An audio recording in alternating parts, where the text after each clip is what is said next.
Hey, everybody, welcome to a special episode of What Drives Us One-on-One with Mr. Edward Niedermeyer. If you're not familiar with Edward Niedermeyer, why are you watching this show? He is the author of Ludicrous, the unvarnished story of Tesla Motors, rocketing up the charts still. He is one of the triumvirate that host the amazing Autonocast, the only car podcast I listen to that isn't this show.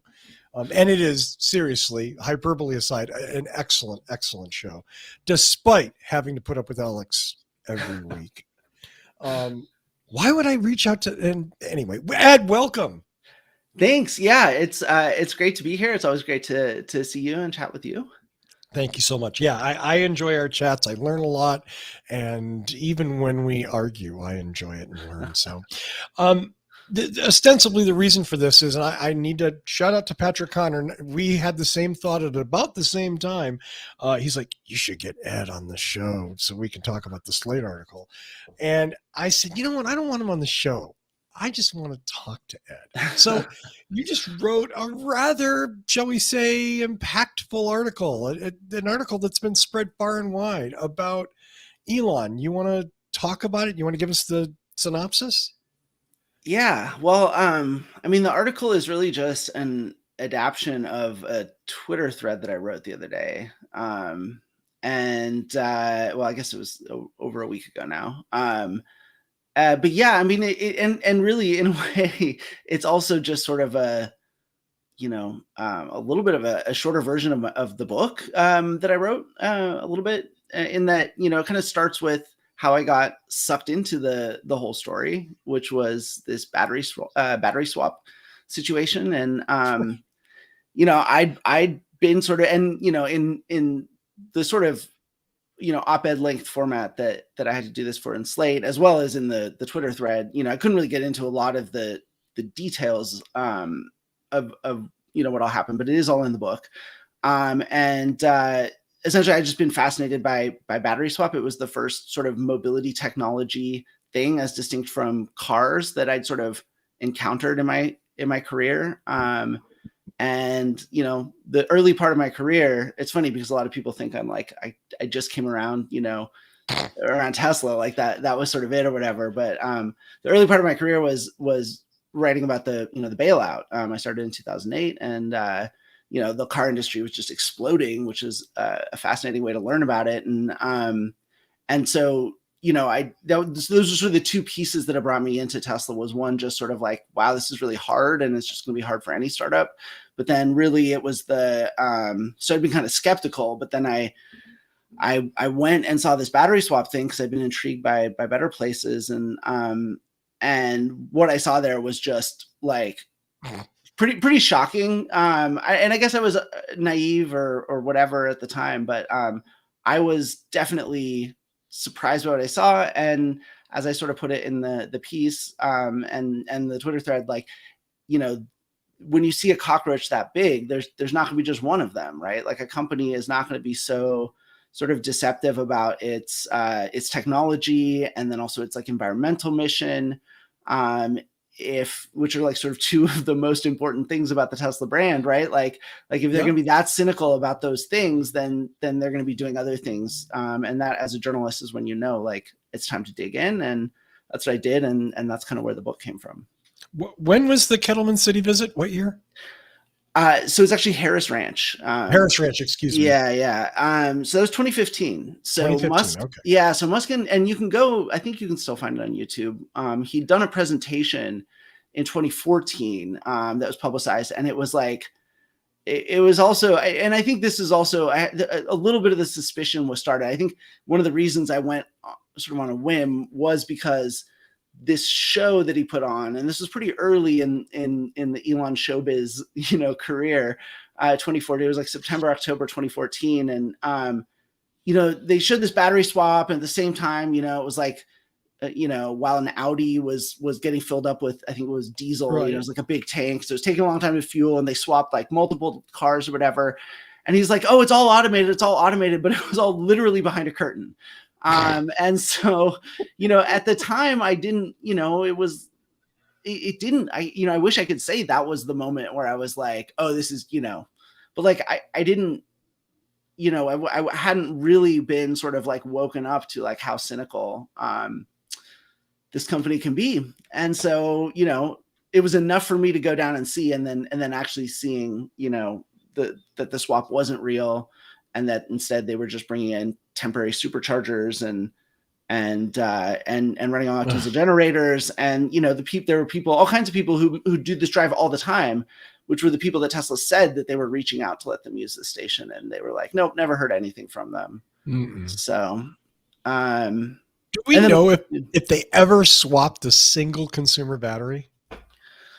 I mean, it depends on how you, right? So like with Tesla, like one of the things is the line between consumer and not a consumer is, who is the, who's a neutral third party consumer who's just looking out for their interests as a consumer who owns a Tesla, especially at that time. Right? At that time, it was a more select club. And so, no, I mean, I think there was one, before I went down and saw it, I'd found one person using it, and that was an employee. Which is, again, one of the reasons I wanted to, see what was going on. Is it's like Tesla, if this were open to even a handful of real Tesla users, like they would be posting about this for clout, 24/7. Like I would hear about it. Like especially at the time, I read the forums like very regularly. Anyway, you're a brave man. Or a masochist, I'm not sure which. The thing that I enjoyed the article in Slate. There'll be a direct link in the show notes. You can click on it. Do read the article in full. We're not going to recap it word by word here, but it really, I don't even know. It's not inspired, but it really forced me to kind of reflect on when was my dissolution, because I had a lot of doubts for years, and it was sort of, in the group that I hang with on What Drives Us, and just in general, we're all EV enthusiasts, we're all activists, we're all cheerleaders, and for a long time Tesla was the thing cheerlead. And I remember around the time of that battery swap thing, we did several stories on it. It was like, it doesn't look like it's doing anything. It's just there. It's an empty building. It's a drive-through that the doors are closed. And it was sort of, I think it was about that time that my concern became not that Tesla's not going to accomplish something, that Elon's going to crap in the entire product category. I mean, this is a risk that I've kind of eloquently put. Well, no. I mean, you're absolutely right, though. I think, when someone's a really incredible promoter, which there's no doubt, Elon is an incredible promoter. Obviously the temptation, and you see this again and again, right? I mean, you see this with, frankly, the Republicans, like, who back when I started doing this, they were the only people who were interested in bad news about Tesla. I mean, it was short sellers and like kind of right of center people, and like nobody else was. And I think now, like, there are definitely a lot of Republicans who are like, who see Elon's alleged conversion or whatever's going on, like, as something, that will serve their agenda. It will be good for them. And like, so I think everybody has fallen for that to some extent, right? Like, anybody who has 95 million followers, or even, back in the old days, it was only like 20 million or whatever. Like, that's a platform and a voice that people are going to want, to have sort of aligned with them. And if it sounds like someone like that is sort of aligned with you, then you're kind of like very inclined to not get too caught up in what seem like little sort of nitpicky details and stuff. And as we've seen, there's a very powerful impulse to, explain everything that this guy does, all the way down to calling someone a pedophile or whatever. Like, people find ways to justify, all kinds of things. And a lot of it is, it's not, I don't think it's just because they find, everyone finds him so personally appealing. It's what they think he can do, for things that they care about. That's what gets people on his side. we've sort of as a society, maybe this is too big a net to throw, but it seems like as a society, we've sort of adopted that social media attitude where more followers is better, more followers is good. And everybody wants to be part of that scene. They want to ride those coattails. They want to be in that pool, whatever metaphor. You're a better writer than I'll ever be. But, I get why the media loves Elon. I get it, because everything they post that has his name is huge. People are interested. They want to know whether they're fans or they're haters or they're objective people looking for some truth. Good luck with that. I think a lot of it comes down to commerce. It comes down to money. Yeah, well, absolutely. I mean, he's a mascot for so many different things, right? And what's fascinating though is the flip side of that, right? Where on the one hand, anytime he talks about something that, is either something you care about or even closely related to something you care about, right? It's like, oh, this is great. This is going to bring so much attention to this issue and blah, blah, blah, kind of forgetting the fact that the guy jumps around to so many different things, like good luck getting any, sort of sustained impact out of that. But also, the flip side of it is the realization, right? Which is, when all of a sudden Elon starts talking about something that you kind of understand. And I think this is something that, I've really just kind of, it's been around. So like Tesla charts way back in 2018, 2019, some of those strange days, I think he came up with the term, the realization. And it's a very real thing, because as Elon gets into these other areas, people who really understand them are like, wait, like this guy is the super genius, like who's never wrong about anything. Like the stuff he just said, like it does not really sort of work with like my considerable expertise, like what's going on here. And so I think sorry, my cat wants to join this conversation. Oh, well, I'm not against it if you want to bring the kitty in. I'm fine with that. Look, hey, kitty! There's Bjorn. Oh, that's a fine cat. He's a pretty boy, but he's dumb. He's pretty and dumb, like his dad. I don't think I've ever used either of those words to describe you, and forgive me for it's anyway.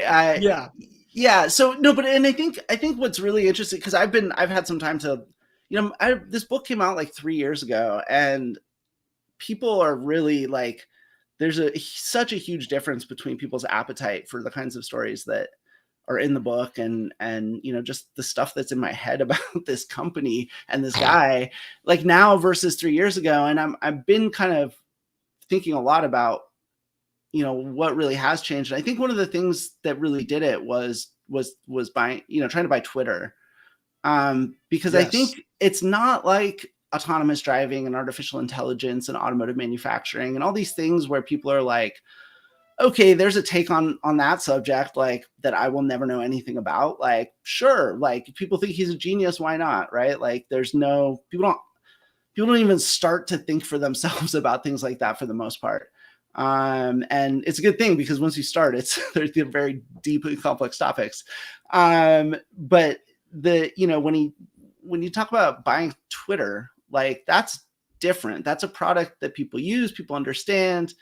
And I think that was sort of this one of the reasons why there's just been this sort of like, I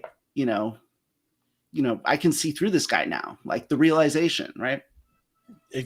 Okay, 2 questions inspired by what you just said. This is probably the easy one.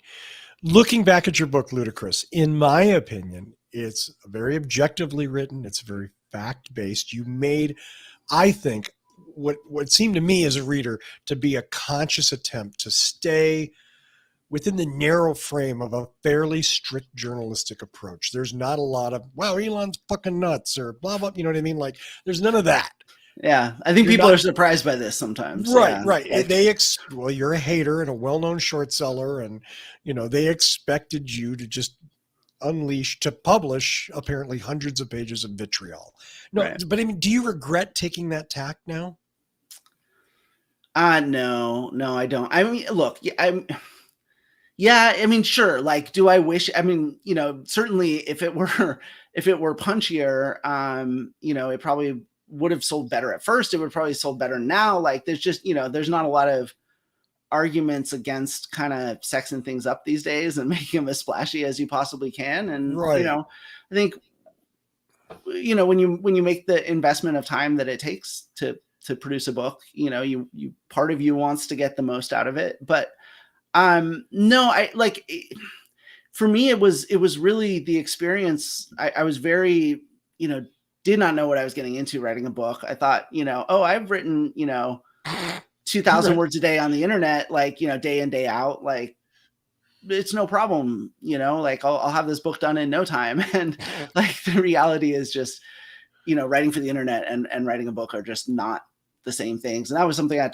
to learn the hard way. But really the biggest challenge with the book, there's a couple of really big ones, like the fact that people wouldn't talk on the record. Right. But like one of the really big ones was the fact that like the story wasn't over. And I knew that there, I guess maybe when I first started, I thought maybe there was a chance the story would be over or close to over by the time, but like, by the time I had a book deal and like had deadlines and was pushing out, like I knew like this story will not be over, and books need a narrative arc, and so I feel like I took a gamble, and I think it's kind of a gamble that's hard for people to maybe appreciate, because I had to give this story this arc. I had to identify sort of what I saw as the patterns that sort of propel this company at the most basic level. And from that, yeah, like I said, sort of project an arc that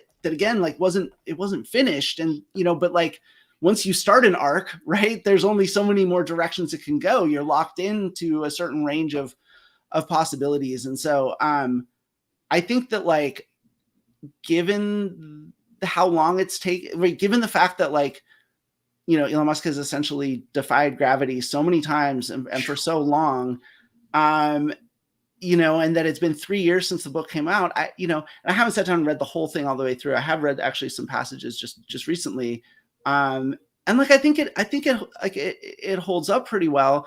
And ultimately, I think when you have someone like Elon sort of be able to generate as much trust and faith and confidence as he has, and then for people to be disillusioned by that, I think it's important to bring people back to like a solid baseline of facts. And like if you just take the facts and you are logical about them in intellectually honest ways, and you understand, sort of really make the effort to understand what is really going on here and sort of all of its context, that's what I want. In fact, if anything, my fear now is that people are like buying the book to like justify the anger that they have, you know what I mean? Which is fine. Like, that's a fine reason to buy the book, but like, it's not going to be a book that stokes your anger, because I think the answer to someone like Elon Musk isn't emotion. It's that we need to, this is also something I've been thinking a lot about. We need to, the lesson of Elon Musk is that we need to learn to kind of think for ourselves a little bit more. And failing that, because the world is getting more complicated, we need to get better at figuring out who we can trust. I would agree. I mean, I think it holds up. And again, I think you did the right thing. I certainly wasn't criticizing you, but I was wondering as an author, I mean, the limitation, if nothing else, what that's really rammed home for you is the limitation of print. Right? I mean, if this was a website, if this was some sort of online conversation that you continually add to, or it'd be great. But it's one and it's done. Like, it is what it is. It you is. can update it, but funnily enough, I mean, the reason I wrote it, and I did update it. So if you buy the Kindle version and the paperback version, there's an extra chapter in the back that kind of gets you from up until about 2020. Like, it's because the book came out in 2019, so it catches you up 2019 to 2020. Which, by the way, like a lot of stuff happens every single year. But yeah, already I haven't done an update in a couple of years, but you're right that like it's not a living document, and it's not something I can continually just add on. Although I've put a little thought into maybe how I could, maybe there are other ways to do it. Like just stuff that builds on it, right? Like just assume people have read the book and just kind of keep writing chapters, but publish them online or something. I don't know. The reason I wrote the book in a lot of ways was because there's shortcomings to online as well. Like I literally wrote it because I needed to do something that I was trying to do something online, particularly on Twitter, and it wasn't working. Right. And what I was trying to do was have a rational, fact-based discussion about what this company really is, right, and what it isn't. And that was just something that even, and I won't say it's impossible. It's been impossible. Like I have had that conversation about aspects, of things with a variety of different people. And it's been incredible when I have been able to have, particularly those kinds of conversations with people who come from it from a very different place. But kind of stepping back, the problem was that whatever happened, and again, it was mostly more bad experiences than good, trying to like engage on this topic on Twitter in particular, but really anywhere on social media or in op-eds and things like that, right? Mostly it was bad experiences, but good or bad, it was like the next day you would wake up and like it was like none of it had ever happened, right? And I think this is a particular problem with Twitter because, like, I grew up as a blogger, grew up professionally as a blogger. And, like, the beauty of blogs is that it's like this endless thing that you just keep building, right? You just link back. And like, once you really get an appreciation for that, it's really cool what you can do with the blog. And I kind of miss that actually in a way sometimes because, like, on Twitter, you can't build those structures over time. Twitter exists in this eternal now, which I get that that's the point. And also I get that like our society is in a place right now where that's kind of where it is as well, which is why Twitter is as big as it is. But I think one of its sort of structural problems is the inability to kind of build up historic knowledge, which again, I think it may just be a limitation of the platform. But that's why I wrote the book. And I think, frankly, the fact that like, I was able to put, a lot of years and heartache into this thing, but like have it exist.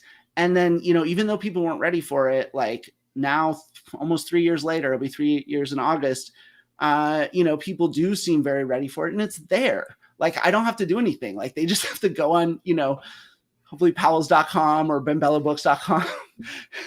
Get those plugs in and buy it. Right. Yeah. Like, and they can consume that and it's there and ready to go. So I actually, for me, the whole experience, like it validates that like books aren't obsolete. There's still a need for them.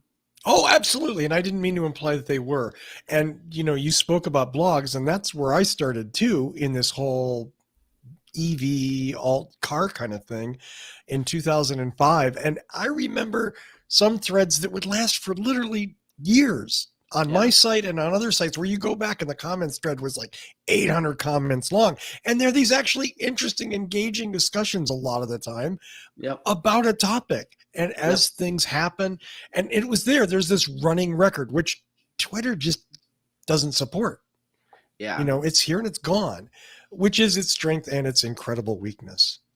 Well, and I think it's why, Elon likes it, right? Like he lives in sort of a permanent now as well. And he's really good at fixing now problems. And like, that's, a lot of what he ends up doing. Like when you run as many things as he does, you can't really like take the time to, do a lot of the things that really, frankly, a CEO should do.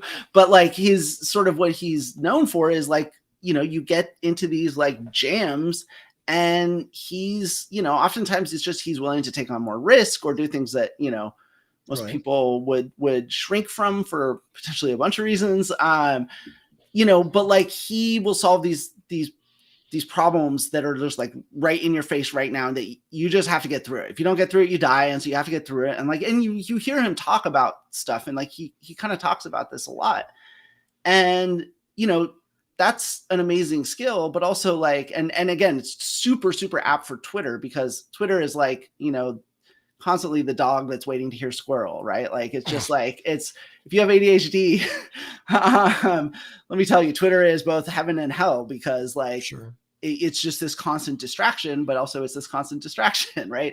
It's the best and worst possible thing. And so I think it takes something like a book, and it takes zooming out and seeing the story. And that's the other thing I've learned from this Slate piece and the Twitter thread that went viral before it. I really, because I had the approach that I had, I really tried to keep myself out of my work as much as possible. I really wanted just like the facts to speak for themselves, the analysis to speak for itself. And just like, if you want to engage with it, engage with that, like leave me out of it. I have nothing to do with it. It's just, let's, in order for discourse to be constructive, you have to just stay focused on, what's the better idea here, and who has the better facts, and that, and not on who's making the argument so much. Obviously that's, also not super popular these days. And in the book I wrote about like how, this was the approach that I took, but then like when Tesla would write blog posts about me and stuff, now all of a sudden I'm in a position where I have to tell my story, because otherwise they're telling it for me, and they lie about it. Like they just say false things about me. And one of the things I realized after the Twitter thread went viral was that like, oh, I'd really framed this as my personal story. And it kind of was sort of related to what we were talking about earlier about people having to see like him dealing with like Twitter, or with like even like his Elden Ring build, and everyone like dunking on him about how bad he is at this video game. Personal narratives make things relatable to people, even things that are complicated and nuanced and like involve things that they don't fully understand. If they can understand your story, they can see the world through your eyes to some extent. And like, that was something I've always been, as a writer or whatever, like very hesitant to reach to. And I think that maybe if I do have a regret about the book, I think maybe, I could have done a little bit more with that. I could have been less sort of half-hearted about sort of putting myself into the book and my experience into the book. And then maybe, along with that, actually one critique that I think is fair is that like, I'm kind of informal in my like Twitter presence and stuff, and here, like, drinking a beer and stuff. You're drinking beer? Oh, I'm having a beer at 7 p.m. Cheers, mate. And the book is a little bit formal. And again, I think, I was a little psyched out about the fact that like, oh my God, I'm gonna have to like have this thing that just needs to be like as good 10 years from now as it is now. And like not knowing, like trying to make it kind of timeless in some sense, I guess. But, but I think I could have just put a little bit more of myself into it, because again, I think that's one of the things that people really respond to here. And that's been like something that I've been learning about, sort of being a communicator, is that you have to kind of put things into relatable terms. And oftentimes a personal narrative is going to be the easiest way or best way to do that. It makes it more relatable, as you said. And I think that's obviously, well, I mean, back to Elon, right? I mean, he, for all the people that love to call him a genius, and I will strenuously deny that he's a genius in any sense other than as a self-promoting showman. But he understands. Maybe it goes back to P.T. Barnum. He just understands the rube. He understands, what they want, and he's there to give it to them, whether it's Neuralink or Boring Company or, I almost divorce Elon from SpaceX, and which isn't fair, because he should take credit for some of the bad crap at SpaceX. But for the most part, SpaceX is a little kind of separate. And then of course there's Tesla, which, is a big ball of fun. Yeah. Yeah, no, I feel like SpaceX is like, if I were him like right now and wanted to sort of like, well, and again, we don't know all the reasons why he's been acting crazy. Like we do know that when he's acting crazy, there's stuff going on that you don't know about, right? Like that's that pattern historically, and what that stuff is like can be a lot of different things. But like if he's kind of built stuff up, and kind of to my earlier point about him like being a really good short-term problem solver, like I think part of what's going on here is he's painted himself into a lot of corners, right? Like, and I think that, my theory for sort of why he's acting out right now is that I think that, at some point between the SEC and the EPA and NHTSA and DOJ and everyone else that's up in his business, that something is going to come down, right? And he's going to have basically legal problems. And like a lot of that stuff is like certainly on the environmental side, which, seems to certainly be an ongoing thing. I think they've had like 14 more Clean Air Act violations just since they settled like in like basically a year ago, May of last year, I think. Like those are all things that happened because, he put this crazy timeline on the Model 3 and they were having all these problems. And it was like they just would cut corners because they just had to they were solving the short-term problem. And now like it's just they've just so many chickens, coming home to roost. And I think that him kind of taking a side in the partisan debate kind of shows how many what a tight corner he's painted himself into, because one of his great strengths has been that he could kind of appeal to people on both sides, which is a really rare thing. And if he is siding with one side, like that's a very final decision. Like you don't get to really come back from that in America in these days. Maybe I'm wrong. Maybe this is something that he'll prove me wrong about. But like, I think committing the way he has to like one side of the partisan divide in this country, like it shows that he's very desperate because he's big on keeping his options open. So I'm going to ask your opinion on some things. You may or may not want to offer a response, and I'm totally fine with that. Is the whole Elon buying Twitter thing simply a desperate distraction from the failure of FSD?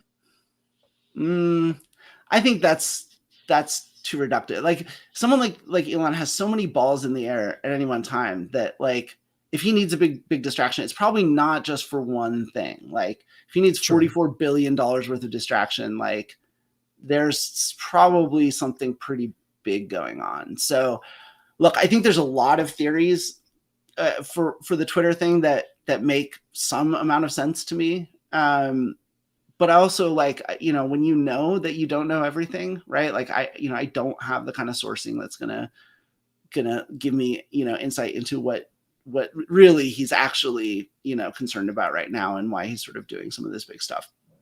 But I think also like at this point, if you think about everything that he has managed to get through and all the things he's gotten away with and stuff, and then on top of that, just sort of the naturally sort of, the propensity for large amounts of money to kind of like help their, owner sort of escape any real connection with the reality that the rest of us, live in.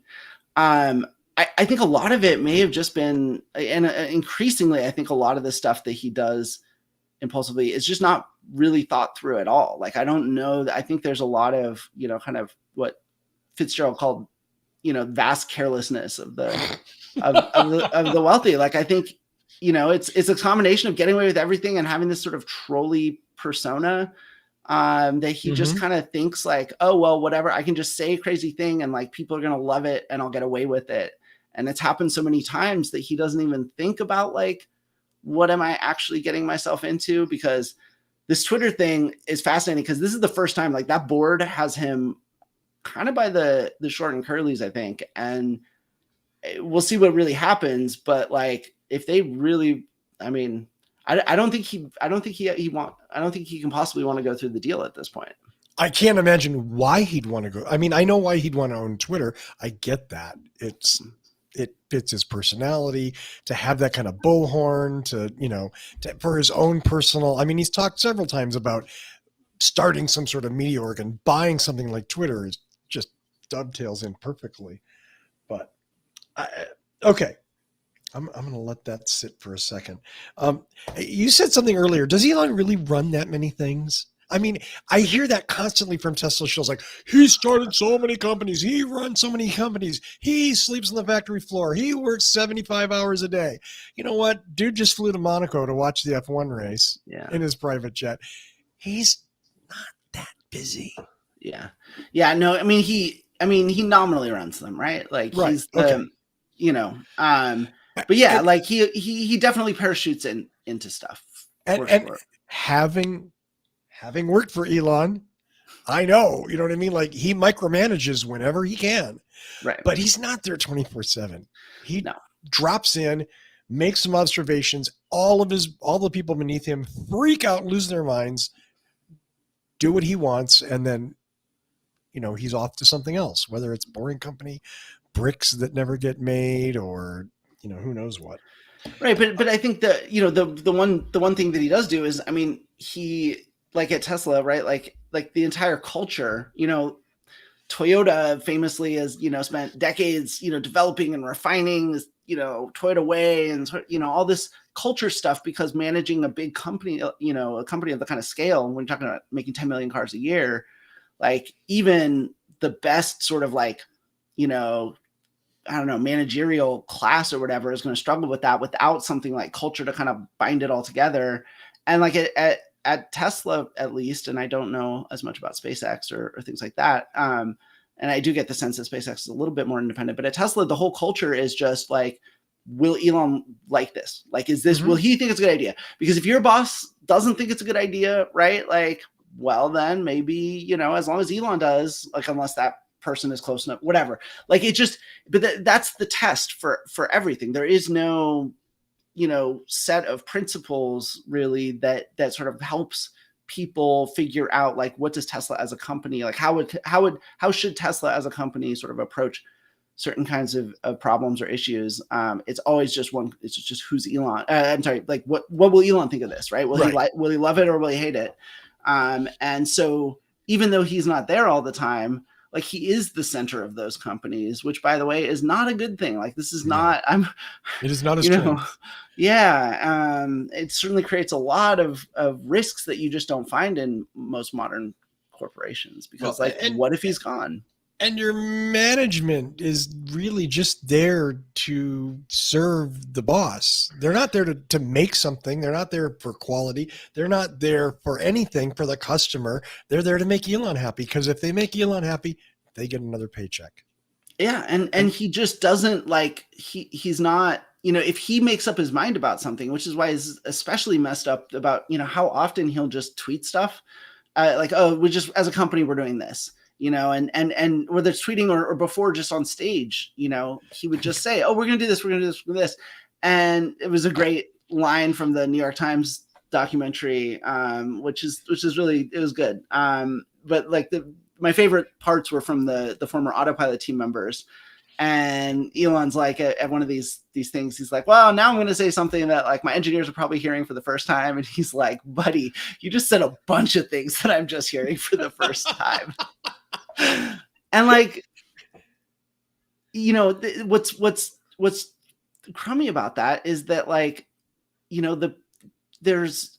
he's not right. He does get a lot of talent. There are a lot of really smart, motivated people who go to Tesla because they buy in and they believe in the mission and they think that's an opportunity to do cool stuff. And definitely, there are people who for sure do get opportunities to do cool stuff. I would say it's very much the minority. Absolutely. But there are some people where they get in the right place at that company, and it's hands down the best job they'll probably ever have in their life. But to me, if your culture is more about sort of, the boss's showmanship than it is about sort of leveraging the actual expertise, subject matter expertise of the people that you're, paying quite a lot and who are really, really passionate and dedicated and give up all kinds of family time and, all kinds of things for this company. Like, don't you owe it to them to like, let them help you not make a fool of yourself? Like, and I think of the Alien Dreadnought thing, because like, I know, like I've spoken to manufacturing people who are like, we're as puzzled as everyone else. And then what do you do, when you're in that position? Flufferbot. I can't get Flufferbot out of my head. Mm-hmm. Speaking of which, Cybertruck, Roadster, 2.0, semi. There's more than a decade of people that have been proven wrong by Elon and Tesla. Yeah. But I wonder if that time is not coming to an end. And where I'm going with that is Do you have any insight? Would you like to offer any insight as to whether or not you think, number one, these products are real? We're going to see these products not in Elon time at all. Yeah. I mean, I think it's an interesting question at this point. It's and it's one of those things that when you stop and think about it, it's like, okay, that's their product pipeline, right? Like that has been their product pipeline since 2017. Yeah. So first of all, okay, there's the timeline thing. And again, I think people are acclimatized, let's say, to the whole Elon time thing. And like, it's kind of part of the meme at this point. And so I get it that's not, like people will wait forever I think the full self-driving thing is, much more shocking in terms of like the absurdity of it as a promise and how many times he's said it's right around, it's next year. And it's like, at what point, like, you don't need to understand the technology to understand that the guy is stringing you along. Like that's like a human thing. It's not a technology thing. You just, because he doesn't explain himself ever, right? Like he doesn't say like the closest he gets to being self-reflective about it is like, oh, well, sometimes we're in a local maximum and, that's why we're, optimistic, but then like it's a local maximum. And so then, and it's like, well, how do you know you're not in a local maximum now? Like why, what makes you so certain? Why is it, right? Because like, it's one thing to make a mistake, and it's another thing to recognize what that mistake was, although that's a very, very generic acknowledgement of it, right? It doesn't actually provide any texture on what the issue really, really was. But then it's another thing to be like, okay, I'm not going to keep doing the same thing, or I'm going to help people understand like what thing is different about this time from the last 8 times. Anyway, a little sidetracked. What's fascinating to me about the Roadster and the Semi and the Cybertruck is that I'm very skeptical of them as products. Like I think that they're great memes. All of them are great memes, but like, I don't think they're actually great products. I don't think they will sell that well. Now, I think the Model 3 is selling more than I thought it would. And so, take that with a grain of salt. I underestimated the demand for premium EVs. But I think, the Semi for sure, like the Semi is not rocket science. Like, either there's real, either it really fits what truckers actually need or it doesn't. And you can put whatever numbers you want in a slide deck, right? But like, it just has to deliver the numbers to be competitive. The Roadster, I think, has kind of the best, at least, chance of all of them. It's the one car that acknowledges that Tesla is what it is, which is a premium EV brand. They're Silicon Valley Ferrari or whatever, right? Sure. Porsche. And so like the supercar, a supercar like that fits it. Now, do I find it appealing? No, I don't. Also, there's the minor problem of like they owe people like Fred Lambert and a bunch of other individuals, a bunch of free ones. So that's like a strong incentive not to make one, even if you did sort of get your money's worth for it. But I think the Cybertruck is the one that for me is like which I think they're trying to make the most aggressively. Like I get the impression that you see more of the development mules and things like that. I think and I think for their big shiny new Texas factory, they need to get into production, but like, and this is really where like the unseriousness of Musk is just so obvious. It's like the US full-size truck market is, the best car market anywhere in the world to be in. Like, it's just the best. Like the profits are the best. It's a huge profits and huge volume. Like what's not to love, right? But it's also very competitive. And yeah, there's a bunch of different kinds of buyers in it. But, the idea that like everyone makes trucks the way they look now because that's just the way we do it is like pretty absurd. Trucks are the way they are because people use them like trucks for the most part. Like there's definitely lots of truck buyers who don't really use the truck, but even they, what they're projecting when they buy that truck is like, I use this truck, right? I need this truck for utility. Whether they actually use it or not, Sure. So like, will the Cybertruck, are there, well, first of all, now, like, how many, Miami crypto bros are there really, right? But like, that to me was the market. Like, it's just the youngest, like, I don't know, sort of nouveau riche, brash young men, is who will buy something like the Cybertruck. But like, the truck market is much, much, much bigger than that. And I just don't see how the Cybertruck is physically capable of succeeding in the market that it's going to try and compete in. And so for me, it's much more valuable as a meme than as a product. And I think that's kind of Tesla's dilemma here, is that,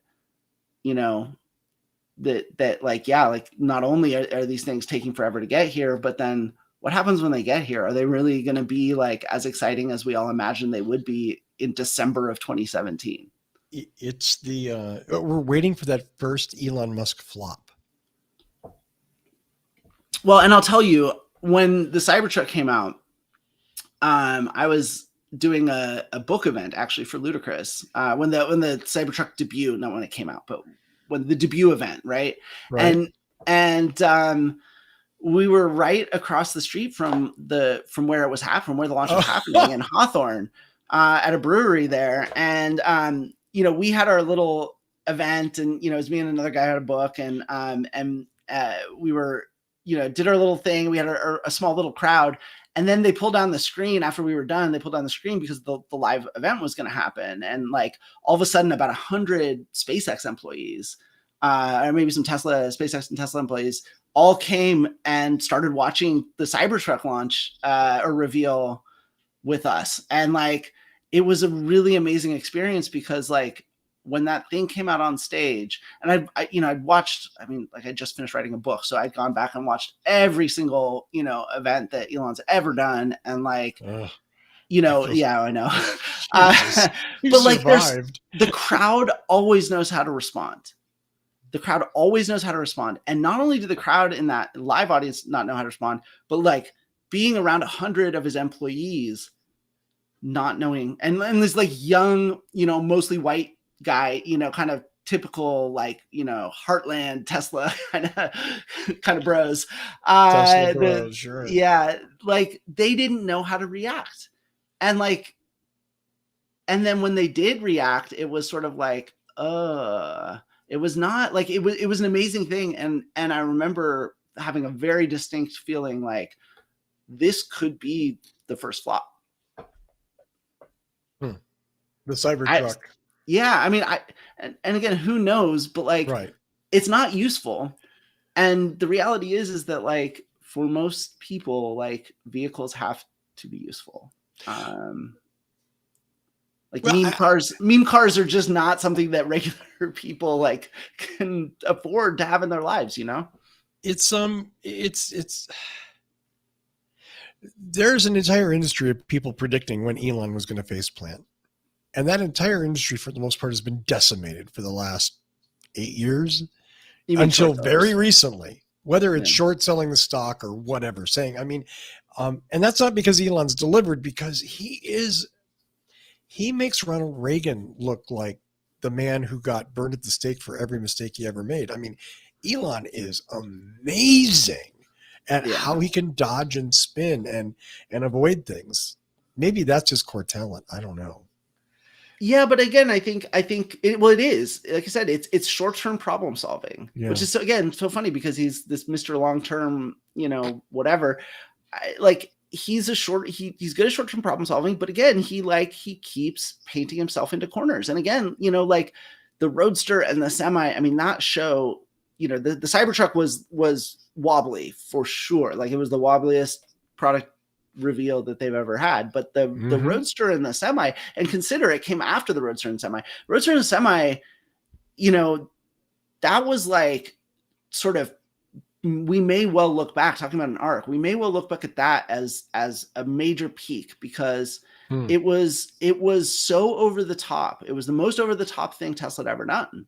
The Model X, you can maybe say, but like, the Semi alone, it was a weird thing. It didn't necessarily, there was no obvious connection to the Tesla brand. They're talking about how like, oh, like cells are their sort of constraint on volume, production volume. Well, then why would you put a bunch of them into one semi-truck? Like there's just a lot of, oh, you have to build a whole new infrastructure for it. There was a lot of weird things about it. Right. It was a meme, right? But it was like a powerful meme. And then when the Roadster drove out the back of it, it was like that Steve Jobs one last thing. Right. It was like peak showmanship. And, I think it was sort of at a time when Elon was, starting to really fly high. And I think the Cybertruck being sort of the next one being shaky. And then sort of look at the trajectory that's happened. Like he has sort of, because right, the semi and the Roadster was like December 2017. And then the Cybertruck would have been in like October or something of like 2019. And, I think like he kind of got a mulligan on the Cybertruck. I think people have kind of been like, well, no, again, because like this was the guy, right? Like he was going to make a semi and then the Roadster drove out of the back of it. And like, this was, he had a full head of steam under him. And I think that like what we're learning is that doesn't last forever. And now that people are, and again, I have no idea to quantify how big the shift is, but there's definitely been a vibe shift on Elon. And I think that it's a little bit of just sort of catching up to the fact that he kind of got high on his own supply back in 2017-ish. Kind of lost touch with a lot of kind of basics of reality around then. And again, I think people are only just sort of catching on to that now. But arguably, it wasn't as random, and I totally agree with you. And although I think a lot of it's drug fueled, my personal opinion, I don't think surprise me. I'm sorry. All I will say about that is it would not surprise me. Oh yeah, no. But I think a lot of it is it didn't make any sense, but for one thing, the stock price. To keep going up, to keep building up, to keep rolling, so there was never that reckoning that he had to face. Yeah. And I think a lot of that behavior, and now I think he just feels like, again, I'm not a psychologist. I don't pretend to be one. I think now he just feels like he's invulnerable. He's got all the money. He's made it. He's succeeded. He can do whatever he wants. He can buy Twitter. He can be a Republican. Did you see the homophobic thing he posted today? Yeah. I mean, just like, why? Why would you even bother going there?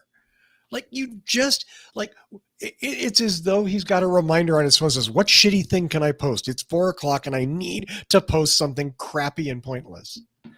Yeah. I mean, look, I think he's probably, drank the Kool-Aid about the whole sort of attention economy thing, and that like, there's no such thing as bad attention. And then as long as you're, getting attention, that's good. But absolutely, like at its core, what's driving so much of this is just obviously like he has been able to get away with almost everything. And when he hasn't gotten away with stuff, the penalties have been insignificant, like to the point of being basically meaningless. Mm-hmm. And there's no way that you cut the corners and frankly break the laws that he is, like he's done, been rewarded with wealth that like cannot really even be fully like comprehended, and that you don't lose touch with reality. Like I cannot imagine, as hard as it is to imagine like going through that experience at all, like to the extent that I can imagine that, I don't see how anybody wouldn't lose touch with reality. It's a fundamentally like dislocating experience, right? You're fundamental, because it's not just that you have more money than anyone else will ever come close to having, but like you've been able to walk this super unique path that like literally anybody else, if they tried, and again, like literally Trevor Milton did try. Like Trevor Milton looked at what Elon was doing and was like, okay, well, I guess that's fair game now.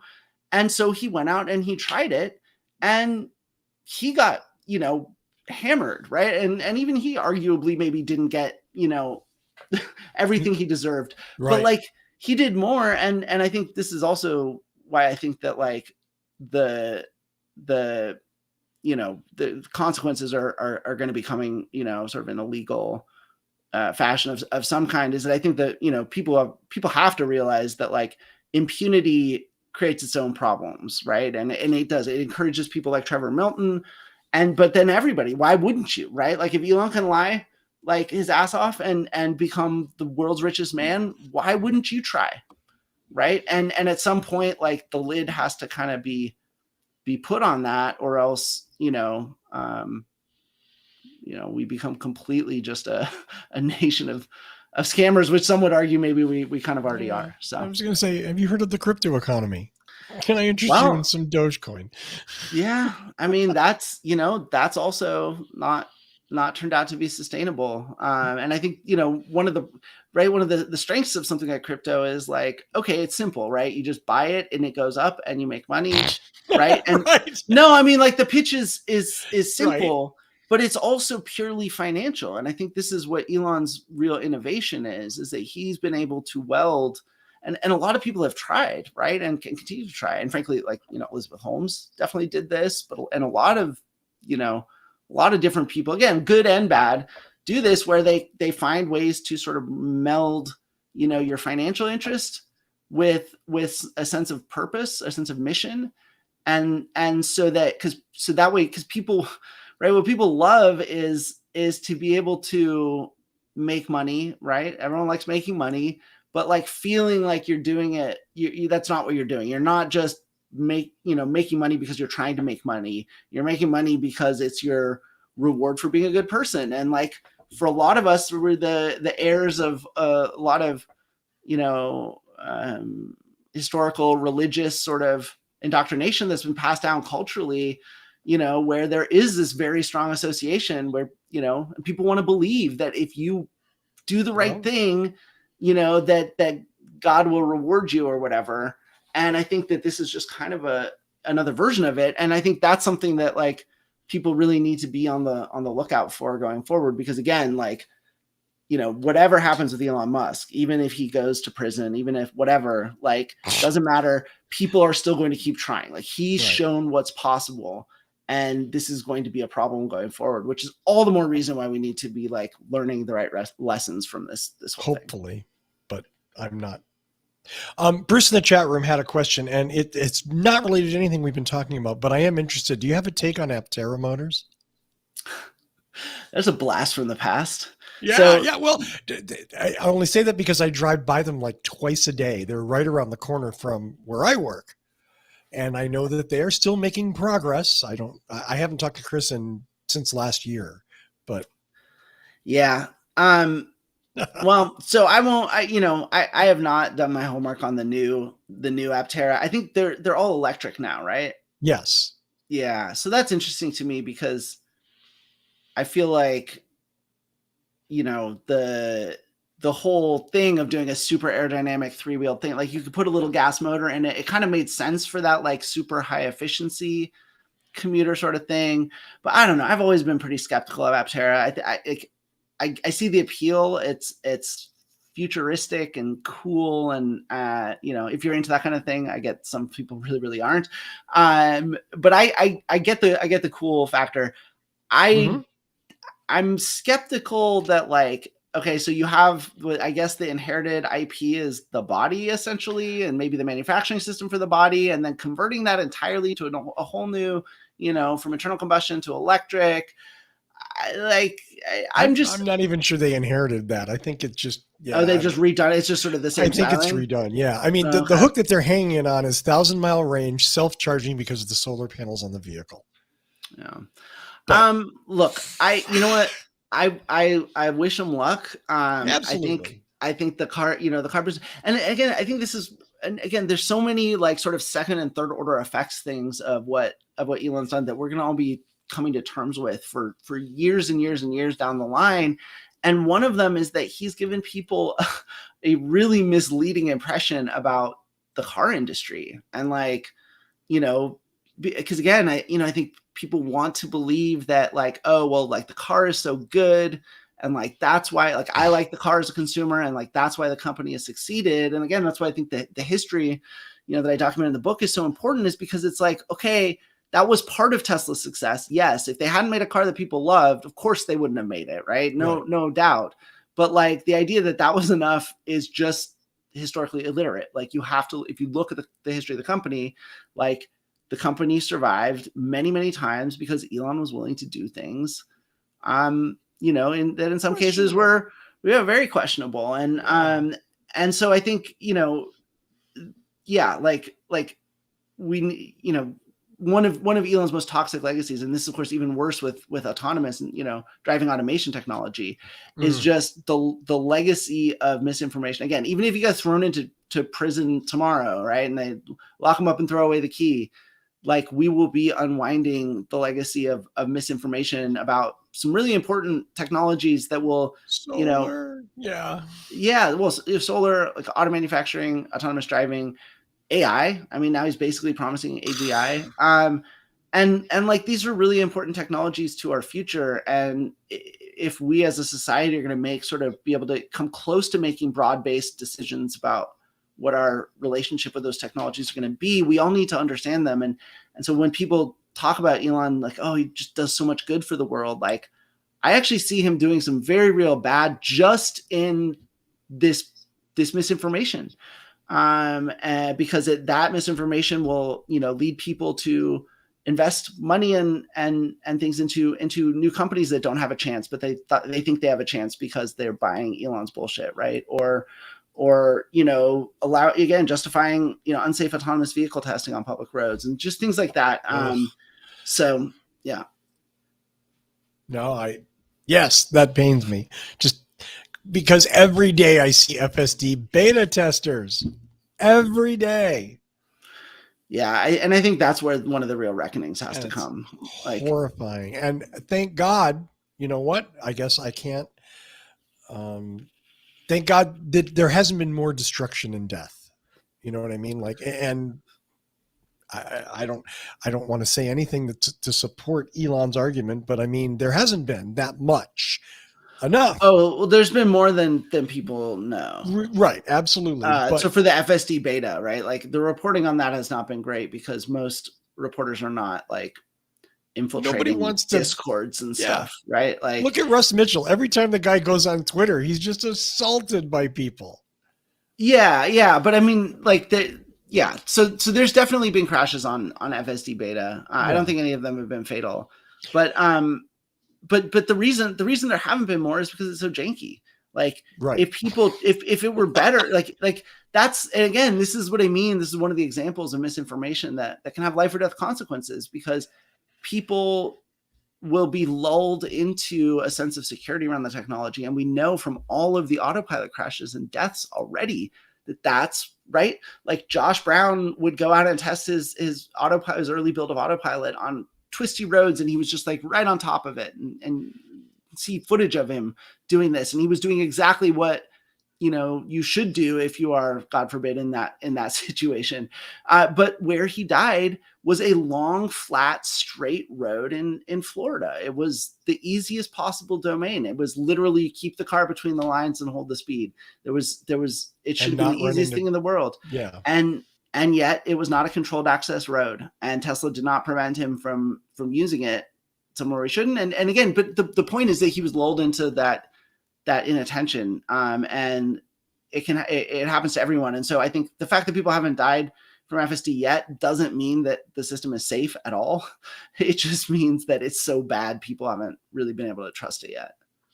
Ed, I've kept you an enormous amount of time, and I don't want to end abruptly. Is there anything else to end this that you want to talk about?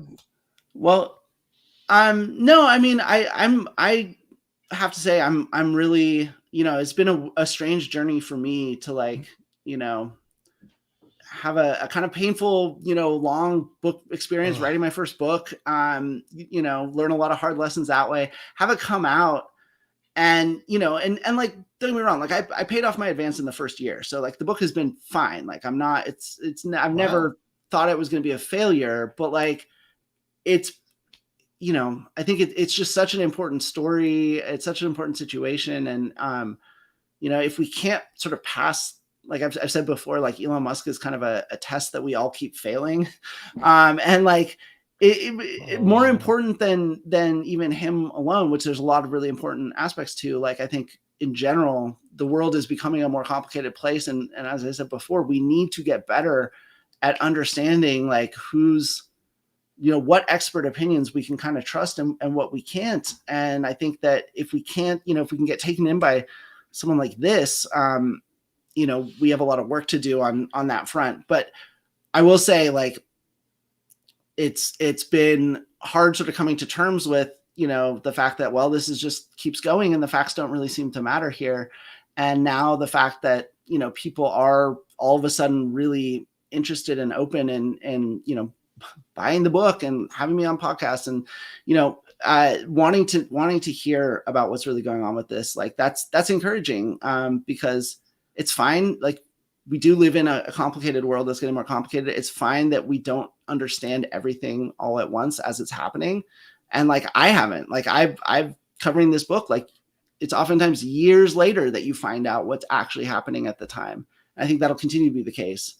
Sure. So anyway, I just want to thank everyone who's bought the book. And also who's just, especially the people who did catch on early and who, been following me on Twitter for a while, or like you having me on the show for a while and things. Really, really appreciate you all as well. And I guess the one other thing I would say before we go is that I do have another piece coming out in a fairly big newspaper tomorrow morning. So if you're watching this live, go check out, I'll just say it, the New York Times. And tomorrow morning, I'm not 100% sure it's going to be in the print edition yet, but I think there's probably a pretty good chance. But anyway, so check that out. And, I'm on Twitter at Tweetermeyer, so you can always follow me there.